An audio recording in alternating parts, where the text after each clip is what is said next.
Virgo rising. How you doing, Virgo?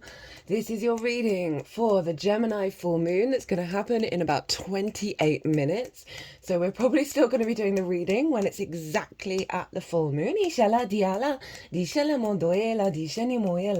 My name's Chloe. I work with card divination, astrology, and I channel multi-dimensional energies through my body, both in the form of physical and vocal light language. Diana, Dishani. All of this is bringing in healing, attunement, and activation codes to the messages that want to come through in this reading. So there's already a collective reading that's gone out, and I've broken down the astrology in way more detail, right? I really got into the weeds of it all. Pulled some collective tarot, really one of the most powerful collective readings I've done for a while. You know, it's ruled by Mercury, Gemini, and so are you, Virgo, so you might want to go check out that collective reading first, really to get a deeper understanding of what's going on, and it acts as a baseline for what comes through in this reading in regards to the Virgo. Ooh, I wonder if the Leo reading might be relevant for you as well. I'm going to be doing that next.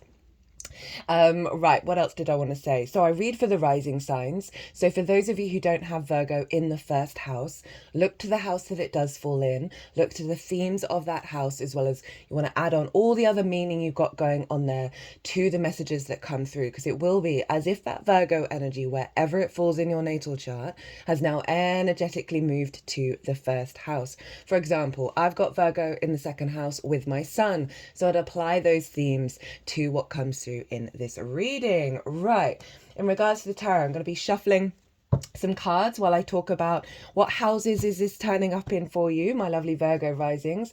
And there's going to be two piles here. The first pile is going to be the download that you're going to get. Even though it's a full moon and it does represent an element of completion, we then get a download that comes through that we work with to the Gemini new moon next year. So even though if you're watching this after the event, which you obviously will be, this is for a 6-month transit, right? So you're not missing out on anything in this reading if you're watching it after the event. So I'm going to pull a couple of cards of what this download is and then how to work with it. Also be getting the card at the bottom of the deck, as well as pulling a couple of cards for Mercury going direct. Now, Mercury's still retrograde at the exact time of this moon. It's going to go direct 12 hours afterwards. And I'm going to pull some cards on that are going to sort of give you the vibe of what to work on until January 3rd. So even though Mercury is going direct, it's still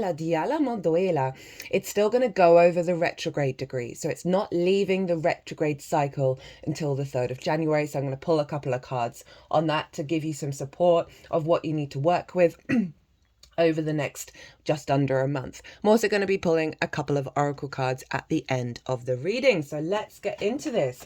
Where is this happening for you? Well, my lovely Virgos, it's in your 10th house.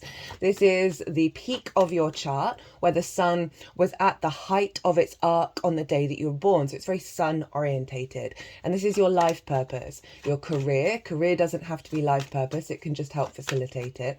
This is about bosses as well. You know, it's like the authority of the sun at its peak. Visibility, reputation, how the big outside world sees you. So this is a big full moon, the last full moon of the year.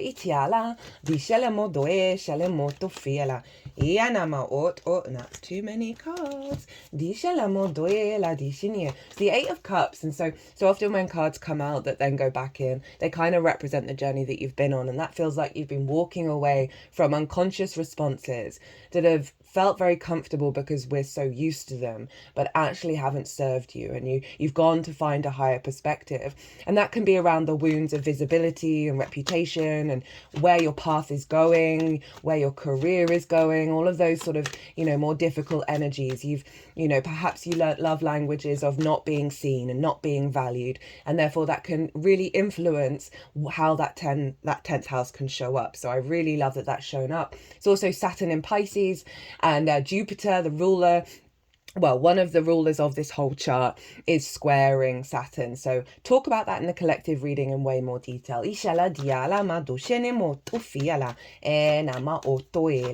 So full moon themes, right? A sense of elevation around your life path, your career, how you work with visibility and reputation. As I said before, sometimes we can really struggle with that, right? And really sort of feel dampened down in our career path, our life path, because we're not getting the outside world's recognition. And the whole trick with everything is always to find that recognition within yourself and not be in conflict with how it's manifesting in the 3D world. And that frees up so much energy for you then to co-create with Source. So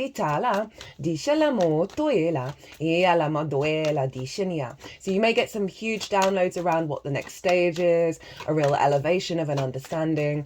Something may go really well around the full moon, where you're feeling like your needs are being met, because the moon is our emotional body. It's our intuition, where our needs are being met or not being met, how to give and receive nourishment. And so those themes we can often, all right, I'm liking that one. And so often with a full moon, we get two sides of the same coin. We get where we're headed and what we're doing, but also it can reveal, oh, there's something I need to work on, right, over the next 6 months. And so you might get some downloads, you might get some triggers, some illuminations around whether your needs are being met, around how to give nourishment into your life path.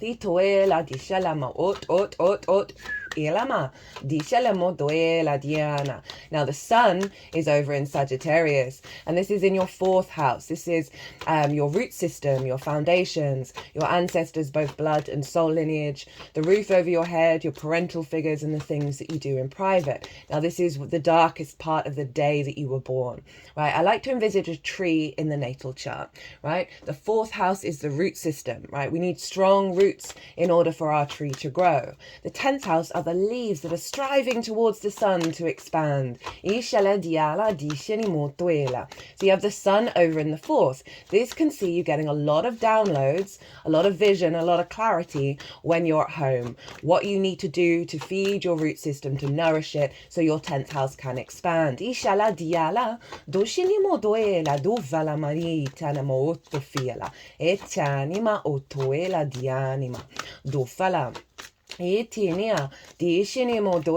Just heard there are whispers going to come in the darkness that will illuminate. So sort of reconfirming what's just been said. So yeah, the sun over in Sagittarius, as I said, a lot of vision, a lot of clarity, a lot of animation. So this could be seeing you doing a lot of work at home that's facilitating the next stage of your career. Some of you may work from home, or you just might feel really inspired while you're in the home space. You might be getting a lot of wisdom from the ancestors, as well as I'm definitely feeling a lot of release of wounds from the ancestors, wounds from the parental figures that have sort of you've carried with you to help heal those timelines in order to then release and walk your own path. All right. I'm here for this.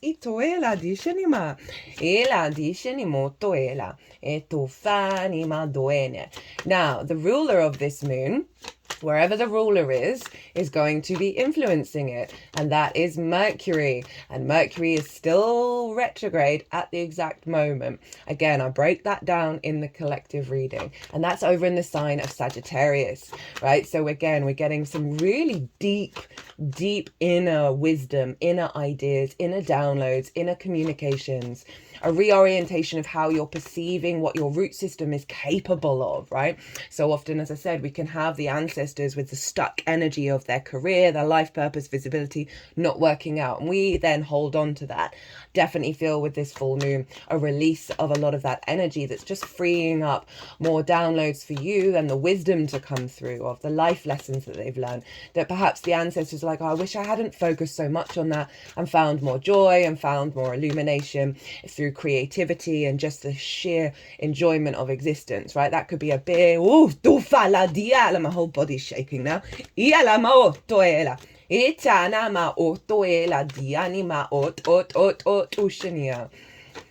You know, as I talked about love languages from the parental figures, the fourth house can hold a lot of trauma, right? Certain limitations and blocks that may have been imprinted in your early years that have sort of just diminished how you expand out in the world, right? So Mercury is influencing this moon. This is also the balance between the 10th and the 4th. So a holistic life, right? Not burning ourselves out with career and neglecting our home life, where we tend to ourselves, where we give ourselves nourishment, or prioritizing the home, right? And the sort of the rest phase, rather than finding that balance of the motivation and drive to get up and go and expand further into your life path. So the combination of this astrology is very much in alignment for you of balancing that career and that home space over the next 6 months, because Sagittarius is ruled by Jupiter, and Jupiter is over in the sign of Gemini in your 10th house. So we had a feedback loop between these two houses. The two rulers are in each other's signs. This is called mutual reception, and this is where they're facilitating each other's journey. So this is doubling down on the real sort of generator energy of creative power that you can bring into both sides of the same coin and really find a healthy balance here. Jupiter is also retrograde. Again, this is a deeper inner wisdom that you're cultivating, right? A real questioning of where you want to go and what you want to do, and finding the downloads with Mercury to be able to facilitate that.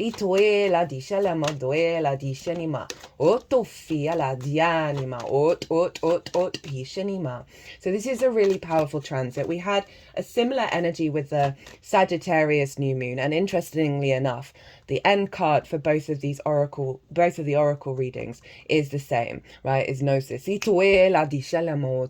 always pull these oracle cards before doing any transit, and I'll be doing the oracle reading after the all 12 signs. So you might want to come back and check that out as well. The energy on it is just sublime. And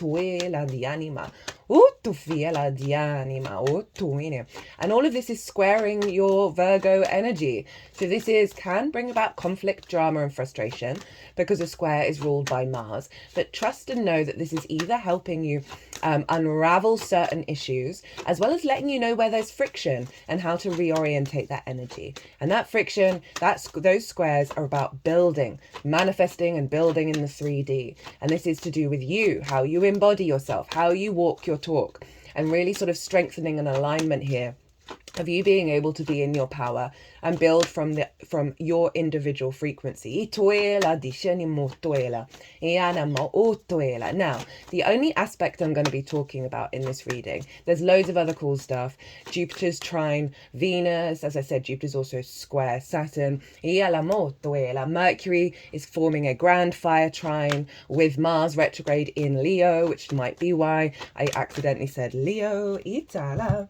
Dishanima otoela, dialimoela, dishanima otoela, dialama otoela. All right, we're getting 2 from the bottom of the deck, 1 from the split, 1 from the bottom. Itoela, dishanimoela, and the North Node in Aries. And so this is a beautiful energy of activating our instincts with the downloads that we're getting from Mercury. Itoela, dishanimotoela, Diana. So the aspect I'm going to talk about is the fact that the sun and the moon are square Neptune over in the sign of Pisces. And so this is in the 7th house. Now the 7th house is the house of the other. And so often it's how we understand ourselves in regard to the other, as well as what it is that we want from the other and how the other is showing up. Now this is one-on-one intimate relationships. This can be business partners, clients, friends, long-term romantic relationships, as well as your relationship with Source. And Neptune, itoela dishinia, doela dishinima ot ishini. Okay, itoela, dialama otoela. And Neptune is really helping bring in the sort of the source energy in general, right? It is all the dimensions, all the frequencies, a real sense of mysticism and magic into the way that you are operating with the 10th and the 4th house. Now, I see the branches in the 1st and the 7th. We need those branches to be equal for our tree to grow really big. And so this is about harmonizing any wounds around the other that may have sort of diminished lack of value, right? As well as elevating your capacity to bring in a level of intimacy into yourself and into the way that you work. This is also your relationship with Source. So again, I can see a lot of downloads coming in, a lot of clarity of understanding of how you co-create with source in regards to your life path, right? That could be getting through meditate. I'm just going to have to pause. I'm getting a tickle come up, and that's not happening very often. And it's coming from the heart space through the throat. So I feel like there's some wounds being released around being really honest about that frequency. It may be something that might have been neglected, of like sort of that's impinged on how you move forward, and it's really wanting to come out. So I'm just going to pause and have a little cough. Sorry about that, Virgo. And there's a real sense of clearing and really allowing yourself to expand from a more sort of elevated perspective when it comes to the other. And as I said, can be working with source. This could also be working with a business partner and really elevating where you're headed, as well as a partner, a romantic partner, and you're just getting in alignment with each other and building together in terms of the home and how you're moving forwards. You might get a lot of support and wisdom coming in from intimate friends, right? They may act as a portal for source to bring in downloads that are going to help you move forwards. Now, Virgo, if you've got things at the later degrees of Virgo in your first house, because this moon's at 23 degrees, because this will then, so for everybody else, it's forming a T-square between the sun and the moon, the opposition, and then the square, the T-square with 2 squares to Neptune. And this is the release point of the T-square is Neptune. And so there's a real sense of coming into balance and coming into a level of commitment and integrity, right, with the other. And this can often be just figuring out yourself and the strength within yourself, so you know how to show up, right? Regardless of whether those things are in your life at the moment, it's bringing that into balance, as well as, you know, as I said, a lot of very high perspectives coming in from Neptune that is helping you get out of your limiting beliefs in regards to your home and your life path.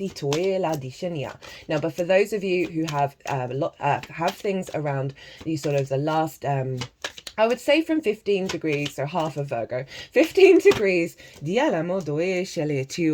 the end of Virgo, you're going to be forming what's called a grand mutable cross. Now, this can feel, that's where all the mutable signs are being activated. They're all squaring each other. They're all opposing each other. And oppositions and squares are sort of more challenging energy. They're not, it's not an easy, free-flowing energy, but it is incredibly powerful. It's how we build and how we come into balance. Now, it can feel that all of these houses are going to be pulling you in different directions if you do have things at later degrees of Virgo. And with that, you always want to get centered. If you're feeling very overwhelmed, you want to pause, you want to maybe meditate, do some breath work and get clear, and then see what themes come up when you have got clear.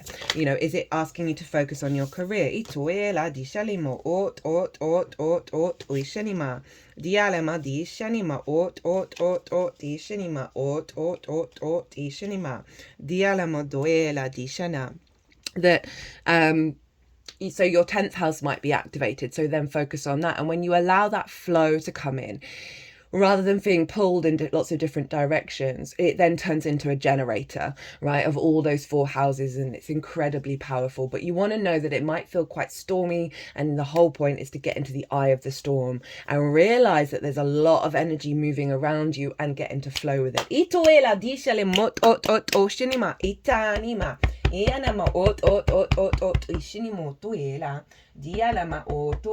We are 9 minutes away from liftoff. So let's get into the tarot.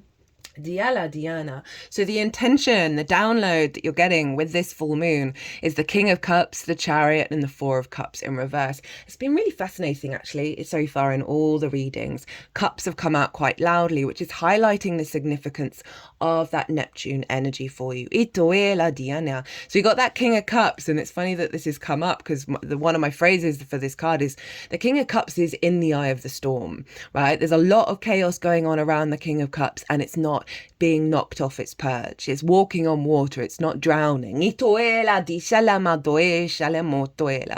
this download coming in is getting you into emotional control, right, of certain situations that may have redirected you and caused you to pause or get stagnant or lack motivation. The King of Cups is saying, no, we're not doing that anymore. It's not about denying your emotional body, but it's knowing that they are transitory and that they not getting stuck in certain energy. And also the power to create, very imaginative, very sort of that sort of intuitive flow energy coming through for you. So I really love that frequency.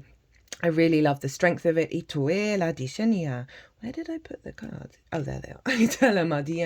And it's a sense of sovereignty of that emotional body that may have knocked you off before, whereas now you're using it in a hugely creative way, and a way that you are trusting in your intuition and where it's guiding you, and not being in a planning, worried over mindset, freak out energy, right? It's very calming. It's very stable. And then we have the Chariot, right? So this is your capacity to move through the world, understanding everything that's happened to you has been a resource, right? Rather than holding on to sort of the grief of perhaps certain things in your life, not have it going along the path that you thought they would do, right? So this is a real sense of, it's a victory card. This figure isn't trying to control the situation. There are no reins. They are being guided by their intuition, right? Cancer is ruled by the moon.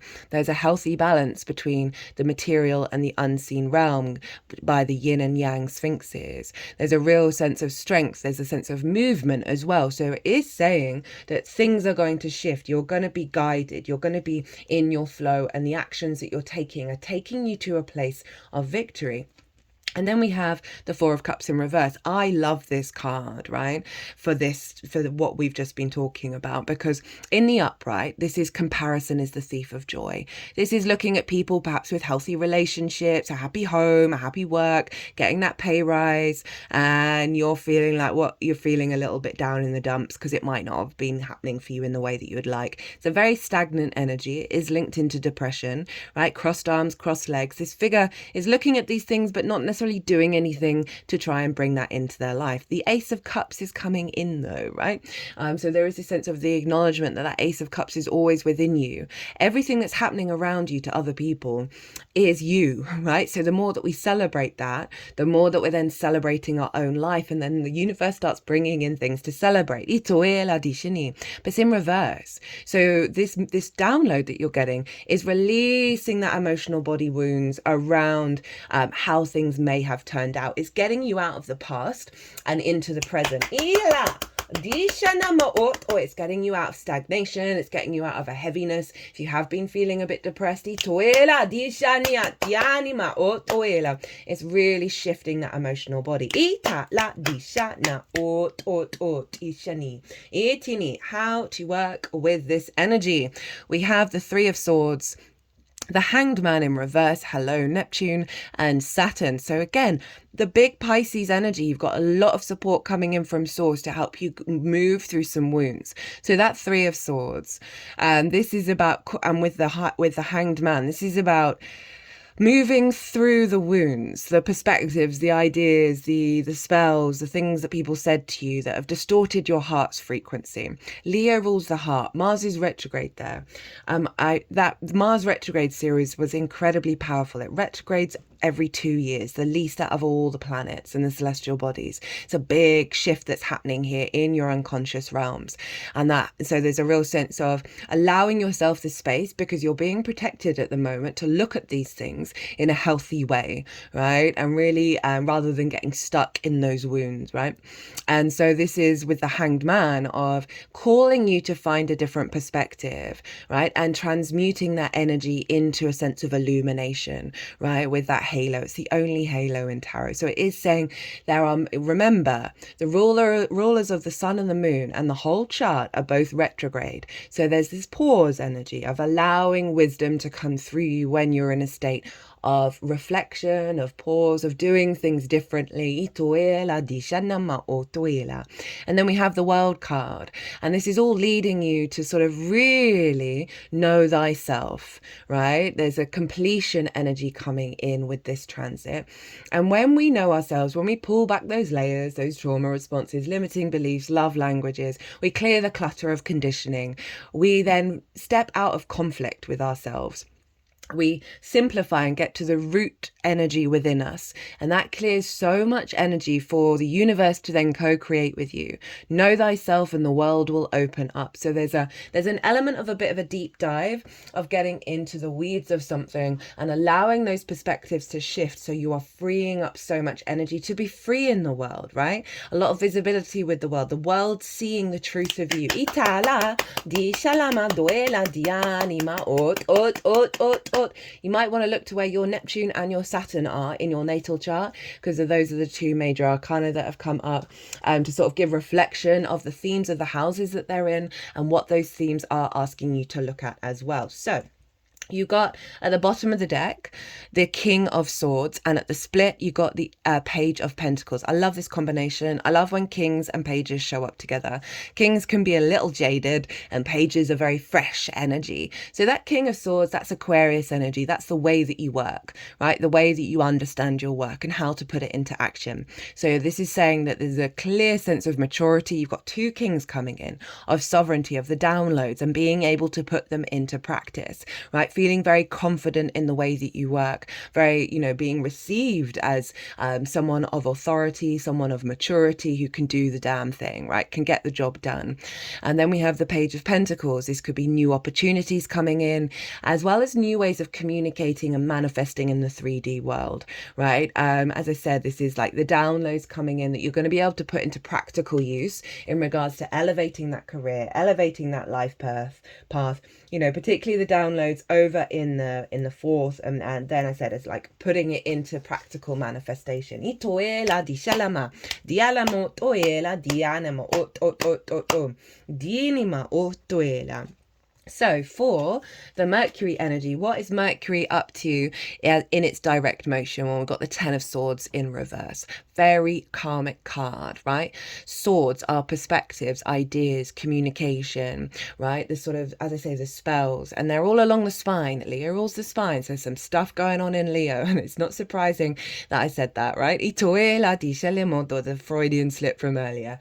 We have a lot of karma in the spine, so this can be, as I said, ancestral stuff, parental stuff, as well as things that are then being recreating that in your lifetime that felt like you've been immobilized, right? That you cannot get up and go and be free and roam the world and do what it is that you need to do. There's just been a stuck energy here.